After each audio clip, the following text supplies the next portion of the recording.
95% آبادی کو کوئی اعتراض نہیں ہوگا، وہ آپ کے ساتھ چلنے کو تیار ہوں گے، آپ کی لیڈرشپ میں آنے کو تیار ہوں گے، مگر یہ مسئلے ہم اٹھانے کو تیار نہیں ہیں، چونکہ ہماری قیادت ابھر کے آتی ہے وہ بھی بڑا شارٹ روٹ اختیار کرنا چاہتے ہیں۔ وہ چاہتے ہیں کہ وہ جذباتی مدعا اٹھائیں، جذباتی مسئلہ اٹھائیں جس سے ان کا نام ہو، کوئی پارٹی یہ سمجھ کے کہ یہ آدمی اپنی قوم کا لیڈر ہے اس کو ٹکٹ دے دے اور اس کے بعد میں اس کو حاصل ہو جائے، اور اس سے کچھ اس سے حاصل نہیں ہو رہا ہے۔ دیکھیے ہندوستان میں اگر مسلمانوں کو مضبوط ہونا ہے تو 4 سطحوں کے اوپر جو میں نے بات کہی ہے کہ 4 لیول پر اکنامک امپاورمنٹ کی ضرورت ہے، جس میں پہلا ہے آئیڈیولوجیکل امپاورمنٹ، نظریاتی طاقت، نظریاتی قوت۔ آپ نظریاتی اعتبار سے آپ مضبوط ہوں، آپ کو معلوم ہو کہ آخر اسلام کا اس دنیا میں اپلیکیشن کیا ہے۔ صرف احادیث اور صرف قرآن کی آیات پڑھنے سے کام نہیں چلنے والا ہے، صرف ہم سے سوال کریں اور ہم جواب پیش کرتے ہیں اس سے کام نہیں چلنے والا ہے۔ وہ کہیں گے کہ دیکھیے صاحب اسلام تو وائلنس سکھاتا ہے، ہم فوراً ایک دم کھڑے ہوں گے، نہیں صاحب دیکھیے اسلام قرآن میں یہ آیت موجود ہے، احادیث میں یہ آیت موجود ہے، یہ احادیث موجود ہیں، اور اسلام سے زیادہ امن پسند کوئی مذہب نہیں ہے۔ ہم جواب میں یہ نہیں پیش کر پاتے کہ صاحب آپ مسلمانوں کے اوپر الزام لگا رہے ہیں، سب سے زیادہ وائلنس تو دنیا میں آپ کی وجہ سے پھیل رہا ہے، ہمارے پاس عدد و شمار نہیں ہوتے، چونکہ ہمیں پتہ نہیں، ہم نے اپنی اسٹیٹسٹکس نہیں کی۔ ابھی ایک زی نیوز پر ایک میرا سون شنکر شاستری جو اس کے بی جے پی کے اسپوکس مین ہیں، ایک ڈیبیٹ میں ہم لوگ موجود تھے، وہ مجھ سے کہنے لگے کہ ڈاکٹر صاحب ایسا ہے کہ وہ آپ کو شاید برا لگے اور یہ واقعی بات بہت دربھاگیہ پورن ہے کہ ہندوستان میں جتنی ٹیرورزم ہے سارے ٹیرورسٹ ہے تو مسلمان ہی۔ میں ان کی طرف دیکھ کر مسکرایا، میں نے کہا شاستری جی میں جو آپ کو بات کہنے جا رہا ہوں آپ چونکیں گے اور ذرا دل تھام کے بیٹھیے گا، اور مجھے بھی بے انتہا افسوس ہے اس بات کا اور میرے لیے بھی بہت دربھاگیہ پورن بات ہے، لیکن حقیقت یہ ہے کہ ہندوستان میں ٹیرورزم ایک ہندو مونوپولی ہے۔ ٹیرورزم بنیادی طور پر ایک ہندو پرابلم ہے، مسلم پرابلم نہیں ہے۔ کہ یہ کیا کہہ رہے ہیں آپ؟ میں نے کہا جناب میں ہوائی قلعہ نہیں بناتا ہوں، پچھلے 25 سال کے اندر ٹیرورزم ریلیٹڈ جتنی ڈیتھس ہوئی ہیں ان کی تعداد میں ابھی انٹرنیٹ دیکھ کر آیا ہوں 41,500 کچھ ہے، اور ان 41,500 ڈیتھس میں جن کا الزام، جو صرف الزام ہے، جن میں سے کوئی چیز ثابت نہیں ہے، جن کا الزام مسلم ٹیرورسٹ آرگنائزیشنز کے اوپر ہے، ان کی تعداد 1475 ہے۔ 41,000 لوگوں میں سے صرف 1,500 لوگ مسلمانوں کے ہاتھوں مارے جاتے ہیں، اور آپ کہتے ہیں کہ ٹیرورزم مسلم پرابلم ہے، کہ ہندوستان کے اندر الفا کون ہے، نیکسلائٹ کون ہے؟ نیکسلائٹ نے 22,000 لوگوں کو مار ڈالا، الفا نے 19,000 لوگوں کو مار ڈالا، سکھوں کے ہاتھوں 3,000 لوگ مارے گئے، ماؤوادیوں نے کتنے لوگوں کو مار ڈالا، بوڈوز نے کتنے لوگوں کو مار ڈالا، ان کی تعداد گنی ہے۔ میں نے کہا یہ پوری کی پوری طرح چونکہ میڈیا نے ایک لڑائی لڑ رکھی ہے، اور میڈیا نے آپ کو دن رات، آپ بی جے پی والے صبح سے شام تک قصاب کا نام گنوائیں گے، کسی بھٹکل کا نام گنوائیں گے، 2-3 نام آپ نے رکھ لیے ہیں مسلمانوں کے جو نام آپ کے ذہن میں، وہ گنواتے چلے جائیں گے۔ پچھلے 10 سال میں جو اس وقت بھی جو فہرست 110 لوگوں کی جن کو پھانسی کی سزا کا اعلان ہوا ہے، ان میں سے صرف 6 مسلمان ہیں، باقی کون ہیں؟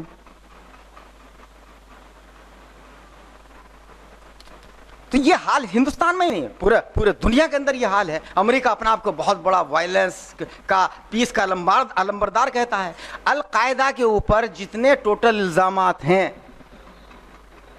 ان کی کل تعداد مرنے والوں کی 5,500 ہے، جن میں وہ 3,000 لوگ بھی شامل ہیں جو نیو یارک میں حملے کے دوران مرے۔ امریکہ نے پچھلے 15 سال کے اندر 20 لاکھ مسلمانوں کو مار ڈالا۔ آپ اپنے آپ کو پیس کا لمبردار کہہ رہے ہیں، اور ہم صرف ہم سے کہتے ہیں ٹیررسٹ، ہم فوراً ایک دم منہ نیچا کر کے آنکھیں شرما کر کہنے لگتے ہیں نہیں صاحب وہ چند لوگ ہیں، بگڑ گئے ہیں، ذرا سا یہ ہو گیا ہے، اور ایسے اس سے ہم سے کوئی تعلق نہیں ہے۔ جب تک اب ہم اس سٹیج پر پہنچ گئے ہیں زندگی کے کہ پوری دنیا میں جو نیو ورلڈ آرڈر چل رہا ہے اس کے خلاف جب تک ہم پوری مکمل آئیڈیولوجیکل آنسلاٹ، مکمل یلغار نہیں کریں گے، نظریاتی الغار، تب تک ہم دنیا میں کامیاب نہیں ہو سکتے۔ اور اس نظریاتی الغار کی شروعات ہمیں ہندوستان میں اپنی سیاست کے ذریعے کرنی ہے۔ تو ہمارے سیاسی تقاضے، دوسری حیثیت ہندوستان میں، دوسری جو میں امپاورمنٹ کی بات کر رہا ہوں، وہ دوسرا امپاورمنٹ پولیٹیکل امپاورمنٹ ضروری ہے کہ جب تک ہمارے ہاتھ میں سیاسی اقتدار نہیں ہوگا ہم اپنی باتوں کو آگے نہیں لے جا سکتے. اور سیاسی اقتدار کے لیے ہمیں تمام چیزیں، پہلی بات ہمیں ایشوز کی سمجھ ہونی چاہیے، دوسری ہمیں کنٹری کی ڈیموگرافی کا پتہ ہونا چاہیے، ہمیں یہ معلوم ہونا چاہیے کہ کون لوگ ہمارے ساتھ آ سکتے ہیں، کون لوگ ہمارے ساتھ نہیں آ سکتے، وہ کون سے ایشوز ہیں جن پر ہم لوگ ساتھ آ سکتے ہیں. جب تک ہمیں وہ پتہ نہیں ہوگا، اب پولیٹیکل امپاورمنٹ کا یہ حال ہے کہ ہندوستان کے اندر اب اس مرتبہ تو بالکل سب سے کم چلا گیا ہے گراف کے 22 ایم پیز آئے ہیں الیکٹ ہو کے تقریباً 540 کی پارلیمنٹ کے اندر. کبھی بھی یہ تعداد 50 سے اوپر نہیں پہنچی، صرف ایک مرتبہ 50 تک پہنچی، عام طور پر 30 کے آس پاس رہتی ہے. تو اس کا مطلب تقریباً 5 یا 6% لوگ پارلیمنٹ میں مسلمان پہنچ رہے ہیں، جبکہ آبادی کے حساب سے کم 15% کے حساب سے 75 سے زیادہ اوپر 80-85 لوگ پہنچنے چاہیے.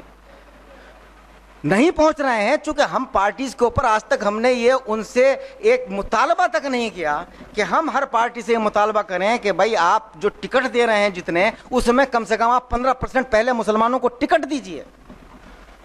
جب آپ 15% ٹکٹ ہی آپ 2% دے رہے ہیں تو ان میں سے جیت کر کتنے آئیں گے؟ آپ پہلی چیز یہ انشور کیجئے کہ مسلمانوں کو 15% ٹکٹ دیں گے. دوسری چیز یہ انشور کیجئے کہ اگر آپ کے جو جیتنے والے کینڈیڈیٹس ہیں ایم پی میں، ان کی تعداد 15% نہیں ہے تو راجیہ سبھا میں آپ ان کی خلا کو پورا کریں، اور راجیہ سبھا میں اپنی پارٹی سے 15% مسلمانوں کو ایم پی بنائیں، اور اگر کچھ کمی لوک سبھا میں رہ گئی تو اسے وہاں پورا کریں.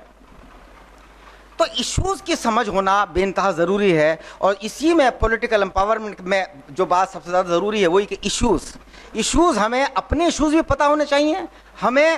جو جنرل ایشوز ہیں وہ بھی پتہ ہونا چاہیے. ہمیں دونوں چیزیں، ہمیں کسی چیز سے بچنے کی ضرورت نہیں ہے. ہم جنرل ایشوز کی بنیاد پر اپنے ذاتی ایشوز کو قربان نہیں کر سکتے، ہم ذاتی ایشوز کی وجہ سے جنرل ایشوز کو نظر انداز نہیں کر سکتے. دونوں ایشوز پر کمپریہنسو جب تک ہماری اسٹریٹجی نہیں ہوگی ہم کسی میدان کو خالی نہیں چھوڑ سکتے، چاہے وہ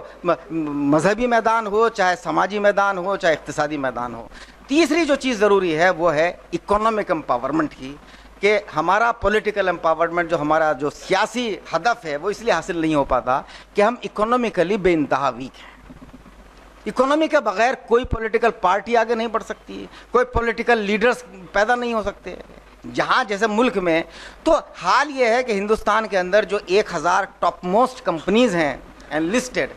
ان میں سے جو مسلم چیئرمین جن کمپنیز کے ہیں ان کی تعداد مشکل سے 10 یا 11 ہے،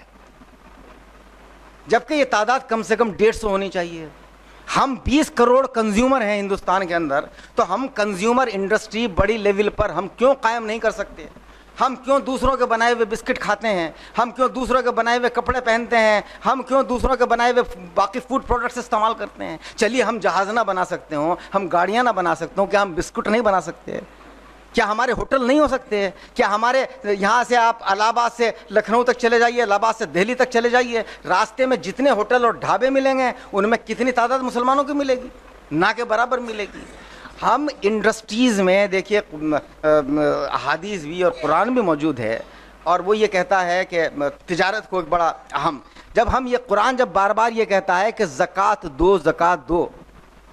اس کا بھی ہم لوگ ہمارے اسکالرس، اسلامک اسکالرس نے اس کا بھی ایک بڑا ایک پیسیو نظریہ پیش کیا زکوٰۃ کا، کہ صاحب زکوٰۃ دیجئے اور زکوٰۃ سے غربت دور ہو جائے گی. اتنی بات کہہ کر ہم آگے بڑھ جاتے ہیں.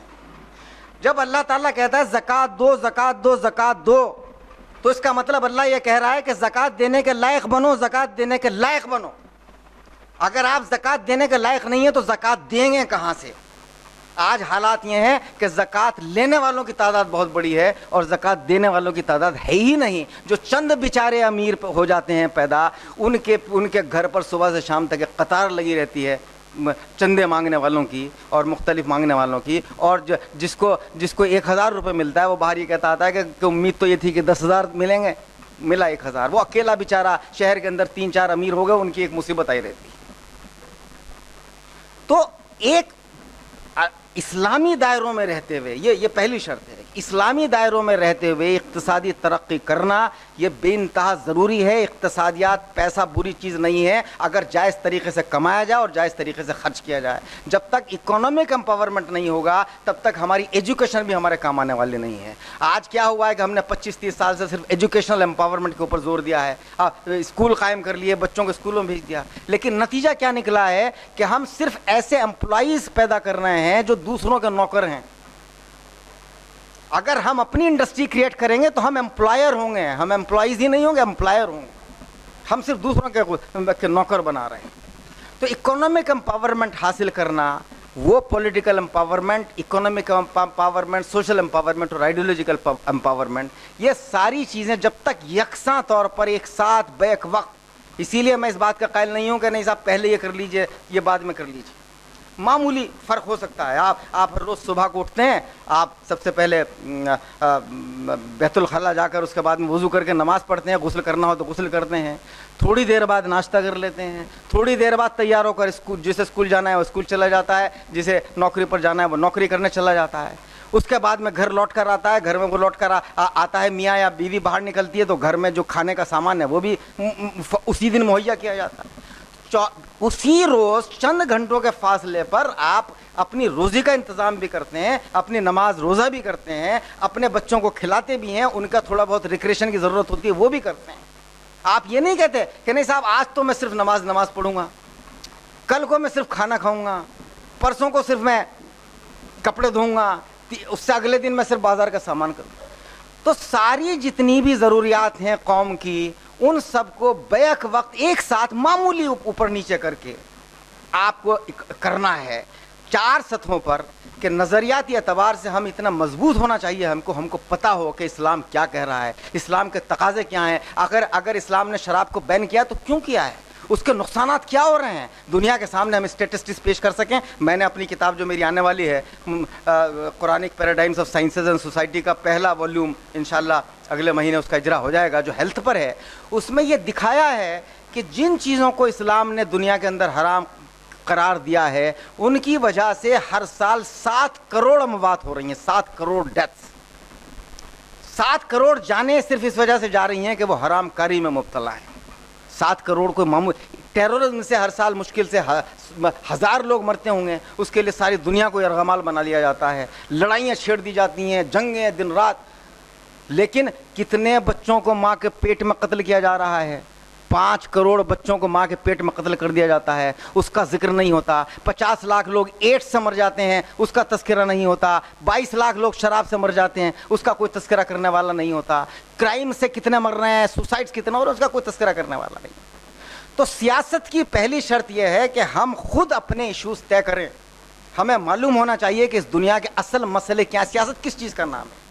سیاست بنیادی طور پر گورننس کا نام ہے, کہ دنیا کے مسائل کو حل کرنے کی ذمہ داری جس قوم کے اوپر ہوتی ہے اسے ہم سیاست دان کہتے ہیں. جو سیاست دان وہ ہوتا ہے کہ جو ایشوز کو پیدا کرتا ہے, ایشوز کے اوپر عمل کرتا ہے, اس کو حل کرنے کے, مسائل کو حل کرنے کا طریقہ کیا یہ سکھاتا ہے, اور اس کے بعد جب وہ برسر اقتدار ہوتا ہے تو برسر اقتدار رہ کر ان قوانین کو اس کو امپلیمنٹ کرتا ہے, اور اگر اپوزیشن میں بیٹھا ہوتا ہے تو ان ایشوز کو اٹھا کر سرکار کو مجبور کرنے کی کوشش کرتا ہے کہ وہ کام کریں. لیکن جب ہمیں ایشوز ہی معلوم نہیں ہیں, ہمیں نہ اپنے ذاتی ایشوز معلوم ہیں نہ نیشنل ایشوز معلوم ہیں. میں پچھلے تقریباً 8-10 سال سے ہر سال یہ شور مچاتا ہوں کہ صاحب جب بجٹ آتا ہے, کسی ملک کا بجٹ جو ہے اس قوم کی اکانومی میں, اس ملک کی اکانومی میں اس کا ایک امپورٹنٹ رول ہوتا ہے, لیکن کوئی مسلم آرگنائزیشن, کوئی اسلامک آرگنائزیشن کبھی نہ بجٹ سے پہلے کوئی سروے پیش کرتی ہے گورنمنٹ کے سامنے, نہ کوئی تقاضے کرتی ہے کہ مسلمانوں کی ڈیمانڈز کیا ہونی چاہیے. وہ ڈیمانڈ صرف اس سے مراد نہیں کہ صرف مسلمانوں کی اپنی, پوری کنٹری کی اکانومک پالیسی کیا ہو, کس قسم کا ٹیکس اسٹرکچر ہو. دیکھیے اسلام نے, جب اسلام زکوٰۃ کی بات کرتا ہے, جب اسلام عشر کی بات کرتا ہے, تو یہ ساری چیزیں صرف یہ اس مقصد سے نہیں ہے. اصل میں ہم لوگ ابھی اس چیز کو اتنی تفصیل سے ہم نے پڑھائی سمجھائی نہیں ہے. جب اسلام زکوٰۃ کی بات کرتا ہے تو گویا یہ کہتا ہے کہ ملک کی جو پوری کسی کنٹری کی یا ورلڈ کی جو ٹیکسیشن پالیسی ہے وہ انکم پر بیس نہیں ہونی چاہیے بلکہ اسٹس پر بیسڈ ہونی چاہیے. آپ سال میں 1 کروڑ روپیہ کمائیے, 1 کروڑ کا 1 کروڑ خرچ کر دیجیے, آپ کو کوئی زکوٰۃ آپ کے اوپر لاگو نہیں ہوتی. لیکن آپ نے اگر بچایا ہے تو اس کو بچانے کے اوپر جو آپ نے ویلتھ کریٹ کی ہے اس کے اوپر آپ کو زکوٰۃ دینی پڑے گی. آج الٹا ہو رہا ہے کہ انکم ٹیکس ہم دے رہے ہیں, ہم ایکسپینڈیچر ٹیکس دے رہے ہیں, خرچے پر ٹیکس دے رہے ہیں, پیسہ آمدنی پر, اسیٹس کتنے ہیں اس پر کوئی ٹیکس نہیں دیا جا رہا ہے. تو نتیجہ یہ ہے کہ ہندوستان کے اندر جو پوری ٹیکسیشن کا جو سسٹم ہے اس میں مشکل سے 12% ٹیکس وہ لوگ پے کر رہے ہیں جو کنٹری کی 90% دولت پر قابض ہے. باقی سارا ٹیکس بیچارے غریب عوام پیش کر رہے ہیں, اور وہ جو چند لوگ ہیں وہ امبانی اور برلا وہ یہ کہتے گھومتے ہیں کہ ارے ملک کو حکومت تو ہم چلا رہے ہیں, ہمارے پیسے سے حکومت چلتی ہے. پورا نظام پوری طرح درہم برہم ہو چکا ہے. جیسا ہمارے بھائی بہت وضاحت کے ساتھ میں بیان کیا کہ اسلام دنیا میں صرف ایک چند لوگوں کے گروپ کے قوم کے مسائل حل کرنے نہیں آیا. انسان اسلام کے حقیقی معنی پیس کے ہیں, امن و سلامتی کے ہیں, اور امن و سلامتی جب تک حاصل نہیں ہو سکتا, اس لیے ڈیفینیشن اسلام کی بیان کی جاتی ہے کہ اللہ کے سامنے پورے سرنگو ہو جاؤ. جب تک اللہ کے سامنے اپنے کو مکمل طور پر انڈیویجولی, کلیکٹیولی, اور اس سسٹم کو جس سسٹم میں ہم میں رہ رہے ہیں اس سب کو اللہ کے سامنے سرنگو نہ کر دیا جائے تو دنیا میں وہ امن و سلامتی کا تصور قائم نہیں ہو سکتا جس کے لیے اسلام دنیا کے اندر آیا ہے. اس تصور کو قائم کرنے کے لیے یہ ضروری ہے کہ ہمارے ذہن میں یہ واضح رہے کہ اسلام مسلمانوں کے لیے صرف نہیں ہے, اسلام پوری دنیا کے لیے ہے, اور پوری دنیا میں مسلمانوں کی ذمہ داری کہیں زیادہ ہے. مسلمان اپنے آپ قربانیاں دے دوسروں کے لیے, اور جب ہم اپنی بات اچھی طریقے سے پیش کرتے ہیں تو اس کے نتائج ہوتے ہیں. کل ہی میرے ساتھ یہ واقع ہوا. آج اگر آپ جو لوگ انٹرنیٹ پر جاتے ہوں, وہ مسلم مرر کی ویب سائٹ پر اگر آپ جائیں تو آپ اس کو آج ہی وہ کل ہی آرٹیکل اس پر وہ ہوا ہے. میں نے ابھی پچھلے کچھ دنوں پہلے ایک مضمون لکھا تھا کہ ہندوستان میں ہندو اور مسلمانوں کو ایک ہو کر یہ تمام جو برائیاں ہیں سماجی برائیوں کے خلاف, شراب اور جوا اور سٹا اور تمام فحاشی اور ننگا پان اور غربت اور کرپشن, ان کے خلاف ایک ہو جانا چاہیے. چونکہ بنیادی طور پر ہندو بھی مذہب پہ یقین رکھتا ہے, مسلمان بھی یقین رکھتا ہے. ان معاملات میں دونوں کی سوچ یکساں ہیں. تو بعض ہندوؤں نے مجھ سے اس پر اعتراض کیا. اگر صاحب وہی اپنا پرانا جو ان کا طریقہ ہے کہ صاحب آپ بات کرتے ہیں کہ مسلمان ہندو ایک ہو جائیں, کیسے ہو سکتے ہیں جبکہ اسلام میں تو یہ خرابی ہے, اسلام میں یہ خرابی ہے, نعوذ باللہ, اسلام تو وائلنس کی تعلیم دیتا ہے, اسلام کے آگے تو کوئی. تو ایک آئی بی آفیسر, ایک انٹیلیجنس کے ہائیسٹ آفیشل, ایک ریٹائرڈ, انہوں نے ایک مجھے خط لکھا, اور خط میں انہوں نے یہی سب باتیں لکھی کہ صاحب آپ نے ہندو مسلمانوں کی وکالت کی ہے. پہلے تو مجھے یہی تعجب ہو رہا ہے کہ آپ کے اوپر فتویٰ کیوں نہیں عائد ہوا, کہ آپ کے اوپر تو فتویٰ عائد ہو جانا چاہیے تھا. پھر انہوں نے وہ ساری باتیں کی کہ صاحب آپ تو یہ باتیں کہہ رہے ہیں, قرآن تو یہ کہہ رہا ہے کہ صاحب جہاں کافر ملے ان کو مار ڈالو. تو وہ ایک لمبا چوڑا خط انہوں نے لکھا. اس کا میں نے ان کو بڑے پیار محبت کے ساتھ میں ان کو جواب دیا, اور دلائل کے ساتھ جواب دیا. اور اس کا نتیجہ یہ نکلا کہ آپ کو خوشی ہوگی کہ انہوں نے بیچاروں نے مجھ کو جواب میں لکھا کہ صاحب میں آپ سے معذرت چاہتا ہوں کہ میں نے ایسا سوچا, میری آپ سے پہلے ملاقات کیوں نہیں, میری آنکھیں کھل گئی ہیں, اور آپ نے پوری طرح مجھے مکمل طور پر آئی فیل اسٹمپڈ, ٹوٹلی اسٹمپڈ. تو ہم اگر اپنی باتوں کو ایک قاعدے سے, ایک محبت کے ساتھ میں, ہم ان کو اپنا دشمن نہ سمجھیں, ہم ان کو بھی پوٹینشیل مسلم سمجھیں کہ وہ لوگ ہیں جو ہو سکتا ہے کہ یہ خود یا ان کی اولادیں کل کو مسلمان ہو سکیں. اگر ہمارے ذہن میں یہ تصور رہے گا تو ہمیں ان کی, اور پھر اللہ نے تو بتایا ہے کہ آپ غریب کی مدد کیجئے, آپ اس میں اس بات کا بھی خیال نہ کیجئے اگر غریب سامنے آ رہا ہے کہ وہ مسلم ہے غیر مسلم, آپ اس کی مدد کیجئے. تو ہماری سوچ کا جب تک دائرہ وسیع نہیں ہوگا, جب تک ہمارے سامنے ایشوز کلیئر نہیں ہوں گے, تو ہم جو ہیں سیاست کے میدان میں ہمیں وہ کامیابی نہیں مل سکتی جس کی ہم سے توقع کی جاتی ہے اور جو ہمارا مقصد ہونا چاہیے. افسوس کی بات یہ ہے کہ مسلمان جتنے بھی سیاستدان اب تک ہوتے آئے ہیں وہ سارے بہت ہی چھوٹے چھوٹے ایشوز کو, ایموشنل ایشوز کو ہائی لائٹ کرتے ہیں, باقی سارے ایشوز کو نظر انداز کر دیتے ہیں. تو چنانچہ اگر ہمارے بارے میں غلط فہمیاں پیدا کی گئی ہیں دوسری قوم کی طرف سے, اور تو اس میں کہیں تھوڑا بہت حصہ ہمارا بھی ہے کہ کچھ کمیاں ہمارے میں ہیں بھی فی الواقع, اور جو کچھ نہیں ہے اس کا ہم دفاع نہیں کر سکے, اس کا ہم جواب نہیں دے سکے. تو دونوں طریقے سے ہماری کمیاں ہیں کہ کچھ تو ہمارے اندر کمیاں ہیں, کچھ جو نہیں ہیں ان کا ہم ان کو جواب نہیں دے سکتے, چونکہ ہمارے پاس میں اعداد و شمار نہیں ہیں, اسٹیٹسٹکس نہیں ہیں. اگر اسٹیٹسٹکس ہمارے پاس میں ہوتی تو ہم ضرور ان کے سامنے ان نظریات کو پیش کرتے. تو ایک آئیڈیالوجیکل, پولیٹیکل, سوشل اور اکنامک امپاورمنٹ, چاروں چیزیں جب یکساں ہوں گی تب وہ ہم پولیٹیکلی بھی وہ مقام حاصل کریں گے. اکیلے تنہائی میں پولیٹیکل امپاورمنٹ کی بات ہونے لگے یا سیاسی ہدف کی بات ہونے لگے تو وہ حاصل ہونے والا نہیں ہے. اگر ہم صرف یہ سمجھیں کہ ہم الیکشن لڑ کے حاصل کر لیں گے یا ہم جو ہے زور زبردستی سے حاصل کر لیں گے تو حاصل نہیں ہوگا. ہمیں اپنی قوت, اپنی, اور بات جیسے بہت اچھی بات آپ نے کہی ہے کہ جب تک اتحاد نہیں ہوگا تو اتحاد کے بغیر کوئی چیز آگے کبھی نہیں بڑھ سکتی. لیکن اتحاد کے بھی مقصد واضح ہو جانا چاہیے. میں ایک مرتبہ تہران میں اتحاد کے اوپر ایک کانفرنس ہو رہی تھی, میں اس میں موجود تھا. تو میں نے وہاں پر یہ بات کی, وہاں پر لوگ بڑے دعوے کر رہے تھے کہ صاحب مسلمانوں کو متحد ہونا چاہیے. تو میں نے ان سے یہ عرض کیا کہ میں اتحاد کا بلا شبہ میں قائل ہوں, لیکن اتحاد کس مقصد کے لیے؟ اگر ہمارے ذہن میں اتحاد کا مقصد یہ ہے کہ ہم اتنے طاقتور ہو جائیں کہ کوئی ہمارے سامنے آنکھ اٹھا کر نہ دیکھ سکے, ہم سب کے اوپر ایک دہشت طاری کر پائیں ساری سب کے اوپر,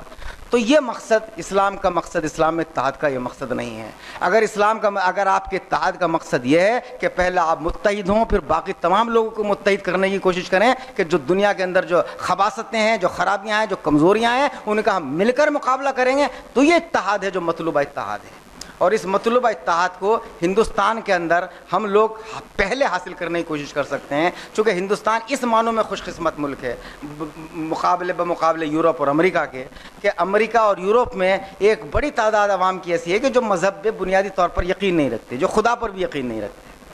لیکن ہندوستان کی اکثریت کم از کم خدا کو ماننے والی ہے. ان کے نظریات فحاشی اور فیملی میٹرز کو لے کر کم و بیش ایک جیسے ہیں. تو اس لیے ہندوستان میں ہمارے لیے کام کرنا کہیں آسان ہے اور ہندوستان میں ہم زیادہ بہتر طریقے سے کامیابی حاصل کر سکتے ہیں. بس ہمارے ذہن میں وہی بات رہے کہ ہم اس زمین کو بھی اس آسمان کی طرح بنانے کی کوشش کریں کہ جہاں پر مکمل طور پر اللہ کا نظام نافذ ہے, اور اس کا نتیجہ یہ ہے کہ اربوں سال سے وہ نظام پوری طرح جاری اور ساری اور خوبصورتی کے ساتھ اس میں ذرا سا خلل نہیں نظر آتا. اگر ہم اس دنیا کے نظام کو بھی, اس کے ہر سیاست کا مطلب صرف الیکشن نہیں ہے, سیاست کا مطلب لیگل سسٹم بھی ہے, سیاست کا مطلب ہیلتھ کا سسٹم بھی ہے, چونکہ ہر چیز الٹیمیٹلی سیاست سے ہی نکل کر سامنے آتی ہے. تو جب تک اگر ہم اس کو صحیح کر لیں گے اور اس کو اسلام کی اور قرآن کے جو حقیقی تقاضے ہیں وہ ہمارے ذہن میں واضح ہو جائیں گے, ہم قرآن کو صرف پڑھنے کی چیز نہیں سمجھیں گے بلکہ اس کا اپلیکیشن کریں گے. ہمیں یہ سمجھنے کی ضرورت ہے کہ جنت تک پہنچنے کے سارے راستے اس دنیا کی گلیوں سے ہو کر گزرتے ہیں. اس دنیا کی گلیوں کو اگر ہم اسلام کے تابع نہیں بنائیں گے تو ہم اس جنت کے حقدار نہیں ہونے والے ہیں. تو ہم ہر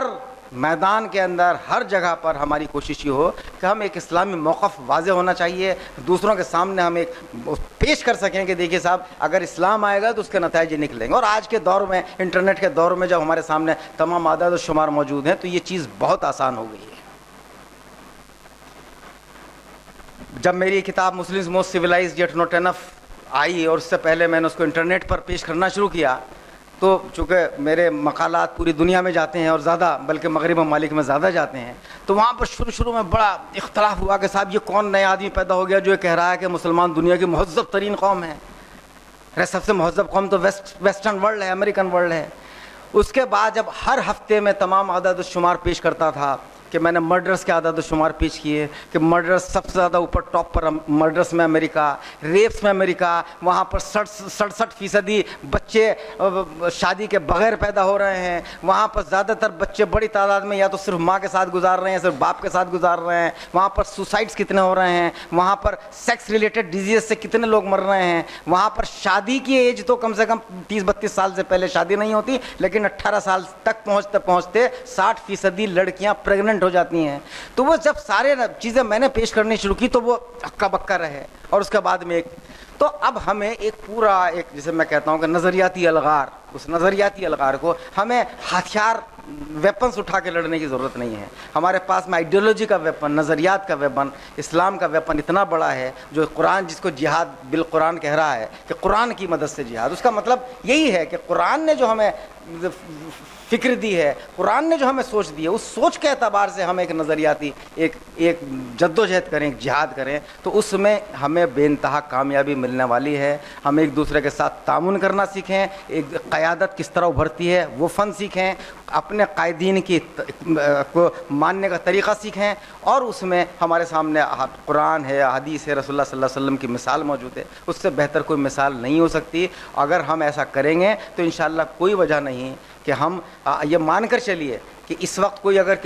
اس میں مبتلا کرتا ہے انفیریٹی کمپلیکس میں. ایک بڑی مسئلہ یہ ہوا ہے کہ ہمارے اسکالرس ایک مدت سے بڑے معذرت خانہ انداز میں بات کرتے ہیں, اپولوجیٹک ہو گئے اور ڈیفینسو ہو گئے, صرف ہم دفاع کرتے ہیں.